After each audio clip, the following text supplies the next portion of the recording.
ઘેર બેઠા યાદ કરશો, વિડીયો જોઈને યાદ કરશો, રામ નામ જપ કરીને યાદ કરશો, તો આવી ને આવી જેમ અહીં બેઠા છો એવી ને એવી કૃપા ઘેર બેઠા કરવા આવે એનું નામ બ્રહ્મવારી મેલડી. આ માડી એવું ક્યારેય ના કે તમે રવિવાર ફરજિયાત ભરજો તો જ મારી કૃપા થાય. આ માડી એવું કહેશે કે તમે ઘેર બેઠા યાદ કરશો ને તોય માડી રાજી છે. કેમ? મારા ભીડ નહીં ભેગી કરવાની. આ શું કહો, જે એ ઉદ્દેશથી કરતા હોય ને કે ભીડ વધારે આવે એને તો ઓછું આવે. આવું ના કહેશો. વિડીયોમાં આવી જશો તો આવી બનશે તમારું. રામ પણ આ લીલા છે. જેટલું બળ ઓછું કરો એટલી કૃપા થાય, એટલી કૃપા થાય. પણ માણસો સમજતા નહીં. હવે આ જ્ઞાન જો સમજણ પડી જાય, મારી વાત ઉતરી જાય તો બળ આમ ધીરા થઈ જાય તો પટેલ આવું ને આવું સામ્રાજ્ય થાય, બધાને થાય.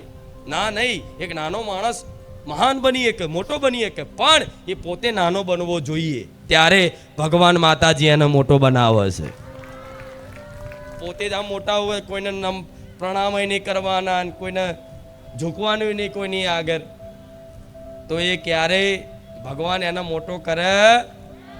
એટલે તો કહું છું, જ્યાં તમારાથી આદર્શ દેખાતું હોય, શું જ્યાં તમારાથી આદર્શ દેખાતું હોય, ક્યાં કોઈ તમને એવું લાગે કે મારા કરતાં આની ભક્તિ વધારે છે, ભલે ઉંમરમાં નાનો હોય પણ એ ભક્તિ કદાચ તમારા કરતાં એની વધારે દેખાતી હોય ને, અને ઉંમરમાં નાનો છે ને, તો એ વ્યક્તિ કદાચ આમ પગે લાગે ને એના પહેલાં તમારે ઝૂકી જવું.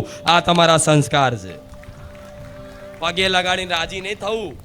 હા જો મને પગે અમુક આશીર્વાદ હાલ દેખ લે, એટલે આશીર્વાદ ધૂણશે 5 લોકો બધા નમશે, પણ પ્રણામ નમસ્કાર લેવામાં ફૂલશો ને, એ ફૂલવામાં રહી જશો.